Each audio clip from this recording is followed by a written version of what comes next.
Welcome students. मैं doctor Geeta Swami, associate professor, department of botany, राजकीय मीरा कन्या महाविद्यालय उदयपुर से। हमारे लास्ट लेक्चर में हमने पढ़ा था एल्गी क्या होती है और किस तरह के वातावरण में पाई जाती है। उसी की कंटिन्यूशन में आज हम पढ़ेंगे कि एल्गी में किस प्रकार का थैलस पाया जाता है। लास्ट लेक्चर में हमने पढ़ा था कि एल्गी में प्लांट बॉडी थैलॉइड होती है, अर्थात थैलस के रूप में पाई जाती है, और ये it is not differentiated into root, stem and leaves, अर्थात रूट, स्टेम और लीव्स के अंदर विभाजित नहीं होती है। एल्गी के अंदर प्लांट बॉडी एक कोशिकीय से लेकर बहुकोशिकीय तक हो सकती है और इनका साइज भी एक माइक्रोन से भी छोटा होता है, और यदि बड़े में देखें तो ये बहुत बड़ी बड़ी एल्गी भी पाई जाती है। इन्हीं सब कारणों के आधार पर एल्गी को 5 भागों में बांटा गया है: unicellular forms, colonial forms, filamentous forms, siphonaceous forms and parenchymatous forms। Last की 4 टाइप्स जो हैं, colonial forms, filamentous forms, siphonaceous forms and parenchymatous forms, ये चारों को हम मल्टीसेलुलर फॉर्म्स भी कहते हैं। तो इस तरह से मुख्यतः थैलस 2 तरह का हुआ, यूनिसेलुलर और मल्टीसेलुलर। यूनिसेलुलर यानी कि एक कोशिकीय, और मल्टीसेलुलर अर्थात बहुकोशिकीय। बहुकोशिकियों को आगे हम 4 भागों में कह सकते हैं: कॉलोनियल फॉर्म्स यानी कि निवय रूपी, फिलामेंटस फॉर्म्स तंतुल रूप, साइफोनेशियस फॉर्म नलिकाकार रूपी, और पैरेनकाइमेटस फॉर्म मृदुत्व के जैसी। सबसे पहले हम लेते हैं यूनिसेलुलर फॉर्म्स। यूनिसेलुलर फॉर्म्स को हम अकोशिकीय फॉर्म्स भी कहते हैं, क्योंकि इनमें कोशिकीय विभेदन नहीं होने से जीवन की सभी क्रियाएं एक ही कोशिका से पूर्ण हो जाती हैं। एक कोशिकीय रूप जो हैं वो गतिशील भी हो सकते हैं और अचल भी हो सकते हैं, यानी कि मोटाइल भी हो सकते हैं और नॉन मोटाइल भी हो सकते हैं। जो कोशिकाएं मोटाइल होती हैं उनमें कशाभिकाएं पाई जाती हैं, और वही कशाभिकाएं उनमें गति का कारण होती है। उनमें गति उन्हीं कशाभिकाओं के कारण पाई जाती है। कैरोफाइसी एंड फियोफाइसी, ये 2 क्लासेस हैं जिनके अंदर की एक कोशिकीय फॉर्म्स नहीं पाई जाती। बाकी सभी एल्गीज की क्लासेस में एक कोशिकीय रूप पाए जाते हैं। ये कुछ एक कोशिकीय एल्गी हैं। आप इसमें देख सकते हैं कि कुछ के अंदर फ्लैजिलास हैं, जैसे ये रहे, कशाभिकाएं उपस्थित हैं। इसमें कशाभिका नहीं है, इसमें भी नहीं है, और यहाँ पर एक कशाभिका है। एक कोशिकीय रूपों को भी आगे हमने 4 भागों में बांटा है: यूनिसेलुलर एमीबॉइड फॉर्म्स या राइजोपोडियल फॉर्म्स, यूनिसेलुलर मोटाइल फॉर्म्स जिसको हम फ्लैजिलेटेड फॉर्म्स भी कहते हैं, यूनिसेलुलर नॉन मोटाइल फॉर्म्स जिसको हम प्रोटोकोकस भी बोलते हैं, और यूनिसेलुलर स्पाइरल फॉर्म्स। ये चारों तरह की फॉर्म्स को हम एक 1 बाय 1 देखेंगे। सबसे पहले हम लेते हैं यूनिसेलुलर एमीबॉइड फॉर्म्स या राइजोपोडियल फॉर्म्स। एमीबॉइड और राइजोपोडियल, ये 2 वर्ड आप लोगों ने पहले भी पढ़े हैं। हम 12th में अमीबा पढ़ते थे। अमीबा के अंदर हमने देखा था कि एक सेल वॉल नहीं पाई जाती है और उसके अंदर स्यूडोपोडिया पाए जाते हैं, कूटपाद पाए जाते हैं। उसी तरह से यूनिसेलुलर एमोबॉइड फॉर्म्स के अंदर भी कोशिका के चारों तरफ दृढ़ कोशिका भित्ति का अभाव होता है, और प्रोटोप्लास्ट की बाहरी लेयर कोशिका के चारों तरफ एक कवरिंग बनाती है, और इससे साइटोप्लाज्मिक प्रोजेक्शंस निकले रहते हैं। ये आप देख सकते हैं, ये साइटोप्लाज्मिक प्रोजेक्शंस हैं। यही फ्लैजिला का कार्य करते हैं और कोशिका को गति प्रदान करते हैं। एक सिंगल कोशिका जीवन के सारी क्रियाएं पूर्ण करती है। एग्जाम्पल आप देख लो: क्रिस अमीबा, राइजोक्राइसिस, राइजोक्लोरिस। सेकंड है यूनिसेलुलर मोटाइल फॉर्म्स यानी कि फ्लैजिलेटेड फॉर्म्स, अर्थात इन कोशिकाओं में फ्लैजिला उपस्थित होते हैं। ये सबसे सिंपल टाइप की थैलस है। इन कोशिकाओं की अगर संरचना देखें तो कोशिकाएं गोल, पियर शेप, अंडाकार या कभी कभी लंबाई लिए हुए भी होती हैं। एग्जाम्पल है क्लेमाइडोमोनास, क्लोरोगोनियम, ऑक्रोमोनास, क्रोम्युलिना।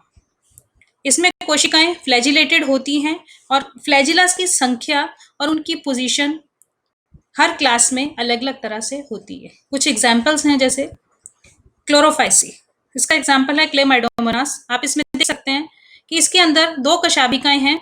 ये 2 कशाभिकाएं हैं और दोनों इक्वल लेंथ की हैं, और ये अग्रभाग के ऊपर उपस्थित है, एंटीरियर एंड के ऊपर उपस्थित है। इसी तरह से ये युग्लिना है। युग्लिना के अंदर आपको अग्रभाग पे केवल एक ही फ्लैजिला दिखाई देता है। ये ओक्रोमनास जो कि ज़ैंथोफाइसी का मेंबर है, इसके अंदर आप देखेंगे 2 फ्लैजिलाज हैं, एक छोटा और एक बड़ा। तो इस तरह से फ्लैजिलाज की संख्या और फ्लैजिलाज की पोजीशन हर क्लास में अलग-अलग तरह से होती है। जो कोशिकाएं फ्लैजिला जिन कोशिकाओं में फ्लैजिला उपस्थित होते हैं, वो कोशिकाएं या तो एक दृढ़ कोशिका भित्ति वाली होती हैं या नहीं होती हैं।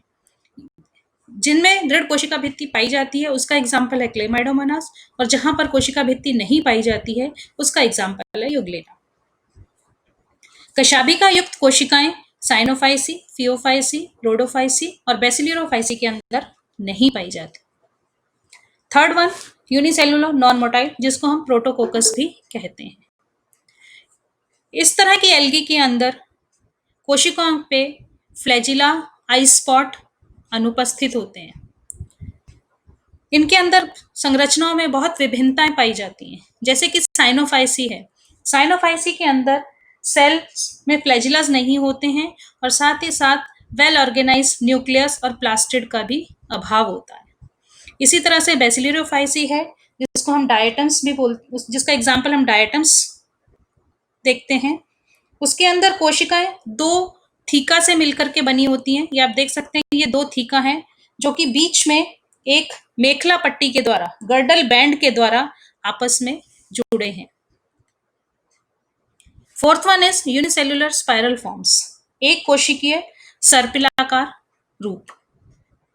कुछ साइनोफाइसी की मेंबर्स हैं, जैसे कि ये स्पाइरुलिना है। इसके अंदर थैलस एक कोशिका का ही बना होता है, लेकिन उस कोशिका की संरचना बिल्कुल सांप जैसी दिखाई देती है, सर्पिलाकार दिखाई देती है, तो उसको हम कहते हैं यूनिसेल्युलर स्पाइरल फॉर्म्स। तो ये तो थी यूनिसेलुलर फॉर्म्स। अब नेक्स्ट लेते हैं हम मल्टी सेलुलर फॉर्म्स। उसमें भी सबसे पहले कॉलोनियल फॉर्म्स। कॉलोनियल फॉर्म्स यानी कि कॉलोनी, निवह। जैसे कि हम देखते हैं कि जब बहुत सारी कोशिकाएं एक कॉमन जिलेटिनस एनवेलप के द्वारा इकट्ठी रहती हैं, आपस में एक दूसरे से जुड़ी भी हो सकती हैं और अलग अलग भी हो सकती हैं, लेकिन उनके चारों तरफ एक कॉमन जिलेटिनस एनवेलप पाया जाता है, तो उसको हम कहते हैं कॉलोनियल फॉर्म्स। ये कोशिकाओं के बार बार विभाजन होने के बाद उनके एक दूसरे से अलग अलग ना होने के कारण बनती हैं। कोशिकाएं एक दूसरे से अगर जुड़ी होती हैं तो वो साइटोप्लाज्मिक कनेक्शंस के द्वारा जुड़ी हुई होती हैं, और यदि नहीं तो सब कोशिकाएं इंडिपेंडेंट होती हैं। यदि कॉलोनी टूट भी जाए तो 2 टुकड़े भी अलग अलग एक नई कॉलोनी का निर्माण कर सकते हैं। कॉलोनियल फॉर्म्स भी 4 तरह की होती हैं: coenobial colony, palmelloid colony, dendroid colony और राइजोपोडियल कॉलोनी। तो सबसे पहले आती है सिनोबियल कॉलोनी। तो first is the meaning of coenobial, coenobium या सिनोबियल। जब किसी कॉलोनी में कोशिकाओं की संख्या और उनकी शेप और उनका अरेंजमेंट एक पर्टिकुलर, एक डेफिनेट होता है, तो उसको हम सिनोबियम कहते हैं। सिनोबियम के अंदर जिस तरह से पेरेंट कॉलोनी के अंदर जितनी कोशिकाओं की संख्या होती है, जो कोशिकाओं की शेप होती है, जिस तरह से कोशिकाएं व्यवस्थित होती हैं, बिल्कुल उसी तरह से कोशिकाएं पुत्री कॉलोनी के अंदर भी उपस्थित होती है। कोशिकाओं का केवल साइज बढ़ता है, उनका नंबर, शेप और अरेंजमेंट में कोई चेंज नहीं होता है। सिनोबियल कॉलोनी भी 2 तरह की होती है, मोटाइल और नॉन मोटाइल, यानी कि चल और अचल। चल कॉलोनी और अचल कॉलोनी में फर्क क्या होता है कि इसमें जो वेजिटेटिव कोशिकाएं पाई जाती हैं, जो कायिक कोशिकाएं पाई जाती हैं, यदि उनके अंदर फ्लैजिला उपस्थित हैं तो उसको हम कहते हैं मोटाइल सिनोबियम। ये एग्जाम्पल है, हम देख सकते हैं पेंडोराइना है, वॉल्वॉक्स है। इसमें हर कोशिका में चारों तरफ फ्लैजिला उपस्थित होते हैं। और ये है नॉन मोटाइल सिनोबियम, जिसका एग्जाम्पल हम देखते हैं हाइड्रोडिक्टियन। इसके अंदर कोशिकाओं में फ्लैजिला अनुपस्थित होता है और कोशिकाएं एक पॉइंट पे जनरली 3 कोशिकाएं जुड़ती हैं और बेंजीन जैसी रिंग या पेंटागन रिंग बनाती हैं। तो ये एक पूरा वाटर नेट की तरह दिखाई देता है। इसको हम कहते हैं नॉन मोटाइल सिनोबियम। नेक्स्ट आती है पाल्मेलॉइड कॉलोनी। पाल्मेलॉइड कॉलोनी ऐसी कॉलोनी है जहां पर की कोशिकाओं की संख्या, उनका शेप, उनका साइज कुछ भी निश्चित नहीं होता है।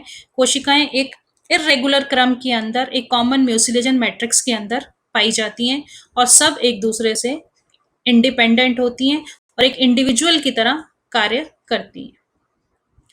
कुछ एल्गी के अंदर पाल्मेलॉइड अवस्था टेम्परेरी होती है, जैसे कि क्लेमाइडोमोनास, और कुछ एल्गी के अंदर पाल्मेलॉइड स्टेज जो है वो परमानेंट फीचर है, जैसे कि टेट्रास्पोरा। आप यहाँ देख सकते हैं कि चार चार कोशिकाएं एक साथ जुड़ी हैं, तो ये टेट्रास्पोरा है, और इस तरह की बहुत सारी चार चार कोशिकाओं का एक ग्रुप बना हुआ है, इसको हम कहते हैं पाल्मेलॉइड स्टेज।